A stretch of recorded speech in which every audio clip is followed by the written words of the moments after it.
ثالثا من الآثار أن ابن عمر رضي الله عنهما كان يكبر في أيام العشر وأن أبا هريرة رضي الله عنه كان يكبر في أيام العشر. Troisièmement, troisième source d'argumentation, des récits des compagnons. Ibn Umar, qu'Allah soit satisfait de lui et de son père, proclamait la grandeur d'Allah durant les 10 jours. Abu Hurayrata, qu'Allah soit satisfait de lui, proclamait la grandeur d'Allah durant les 10 jours.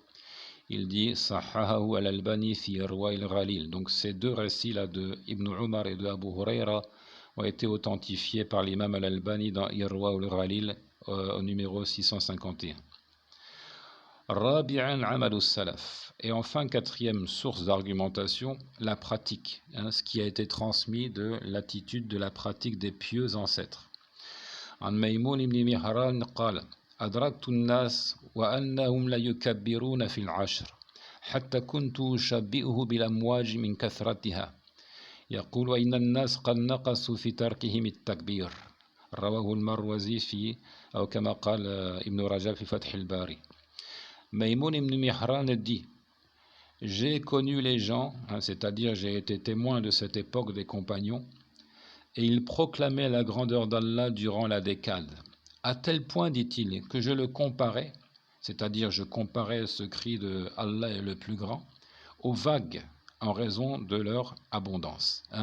Donc c'était tellement fréquent, on entendait tellement les gens répéter Allahu Akbar, qu'il a comparé cela à des vagues incessantes, comme les vagues qui viennent s'écraser sur la plage sans jamais s'arrêter.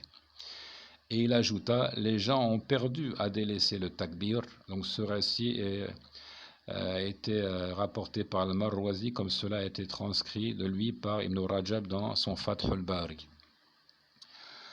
Nous laissons pour la suite donc al-adilla al-takbir fi ayam al-tashriq. Nous venons de démontrer qu'il est prescrit de dire abondamment le takbir durant les 10 premiers jours de Dhul Hijjah, et nous gardons pour la suite les preuves du bien fondé de le dire aussi durant les jours qui vont suivre la fête. Wallahu ta'ala a'lam.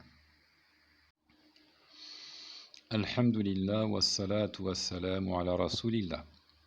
Donc les preuves du bien fondé de dire Allahu Akbar durant les jours qui vont suivre la fête, donc 11e, 12e et 13e jour de Dhul Hijjah. أولا من الكتاب قال الله سبحانه واذكروا الله في أيام معدودات ووجه الدلالة أن الله تعالى قد أمر بذكره في الأيام المعدودات وهي أيام التشريق والتكبير من ذكره سبحانه وعليه فيمتد وقت التكبير في جميع أيام التشريق إلى غروب الشمس في آخر يوم منها.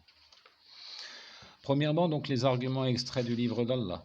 Le verset 203 de la sourate 2.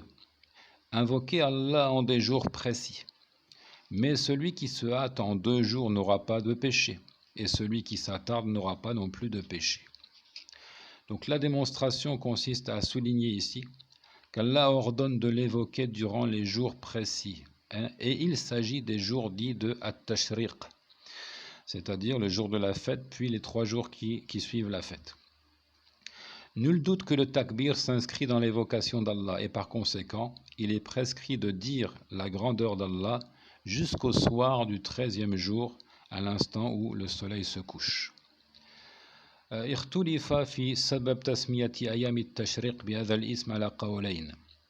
Brièvement, voyons les raisons pour lesquelles on a désigné ces jours par ce nom de Tashriq.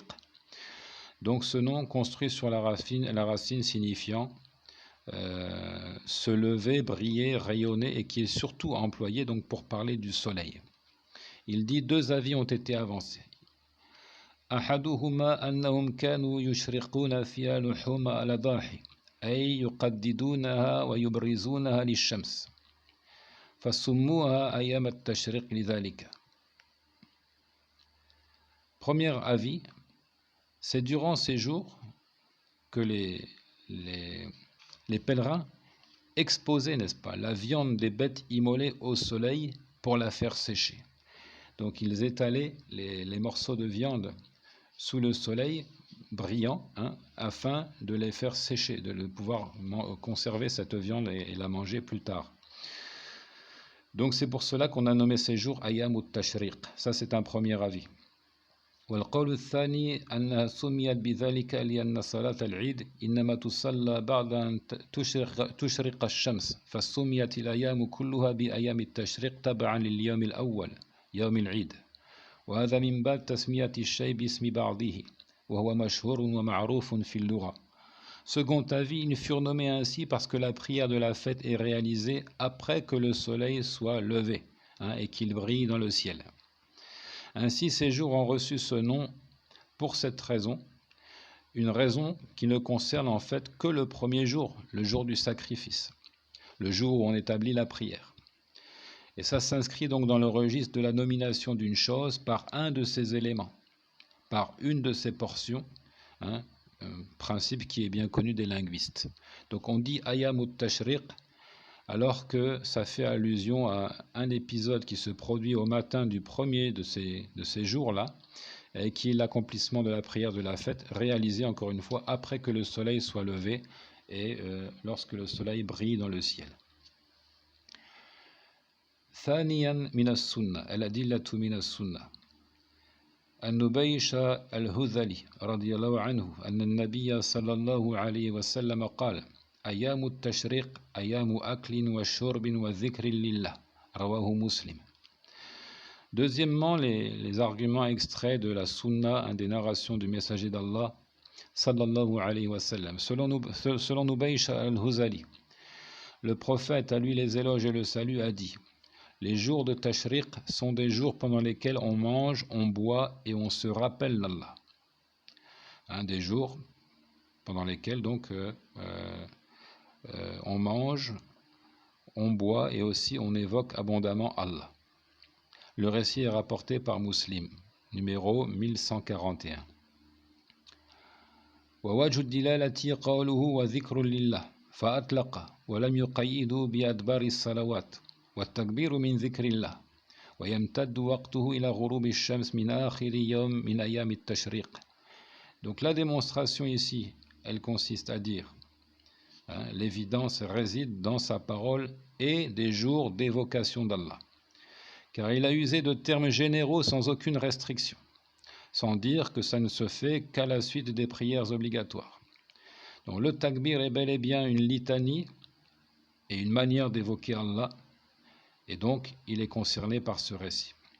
Donc cette pratique, elle a lieu d'être durant les jours dits de At-Tashriq, et ce jusqu'au crépuscule du dernier de ces jours, c'est-à-dire jusqu'au soir du 13e jour de Dhul Hijjah. Thalitha min al-athar. Troisièmement, à partir des récits des compagnons, nous démontrons qu'il est légitime, qu'il est prescrit de dire Allahu Akbar abondamment pendant les jours de Tashriq. An Umar radiyallahu anhu أنه كان يكبر في قبته بمنى فيسمعه أهل المسجد فيكبر أهل الأسواق حتى ترتج منى تكبيرا رواه البخاري معلقا بصيغة الجزم ورواه موصولا البيهقي.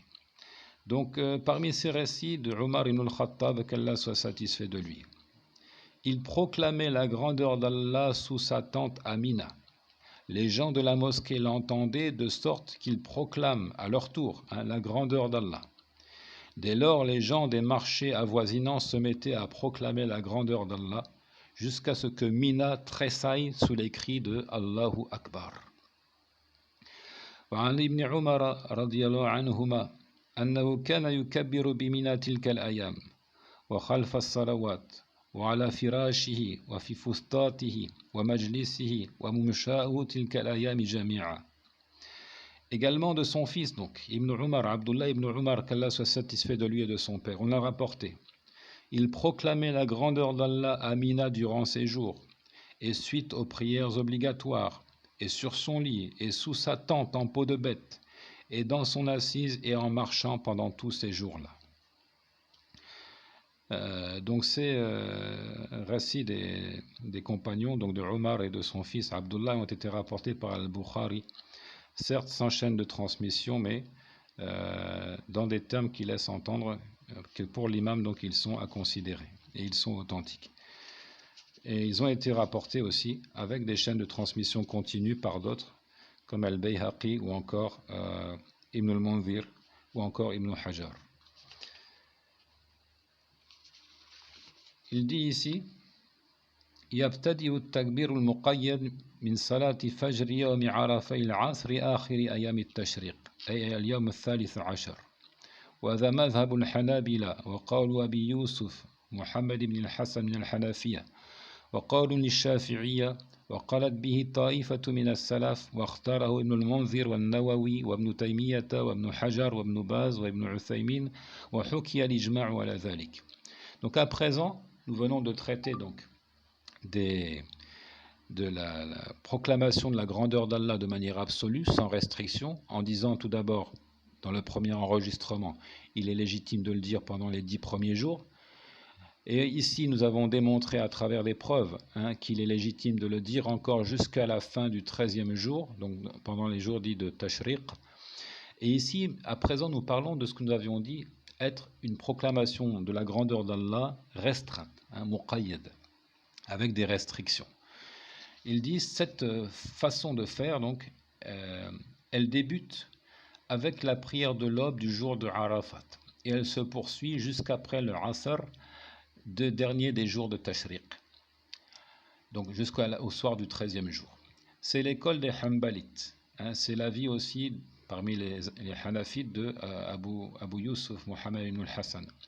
C'est encore un avis pour les Shafi'ites, c'est ce qui a été retenu par un grand nombre des anciens de la communauté et c'est encore le choix de Ibn al-Munzir, al-Nawawi, Ibn Taymiyyah, Ibn Hajar et parmi les contemporains Ibn Baz, Ibn Uthaymin. Il va jusqu'à dire d'ailleurs, on a cité le consensus sur ce point. Donc en réalité, il y a consensus sur le fait que c'est prescrit depuis l'aube du jour de Arafat jusqu'à la fin du 13e jour, qu'après chaque prière obligatoire, donc il y a encore là une sunna qui consiste à proclamer bien haut la grandeur d'Allah